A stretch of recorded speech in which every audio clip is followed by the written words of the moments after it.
ಕಾರಣವೇ ಪಂಚಮುಂಡ್ರಾಸುರನು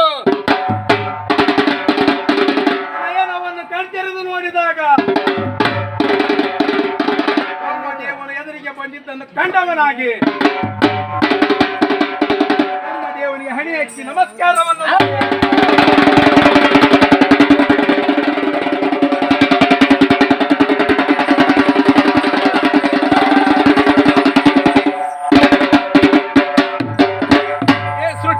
ಬ್ರಹ್ಮದೇವ, ನಾನು ನಿನ್ನನ್ನು ಕುರಿತು ಅಘೋರವಾದ ತಪಸ್ಸು ಮಾಡಲು ಕಾರಣವೇನೆಂದರೆ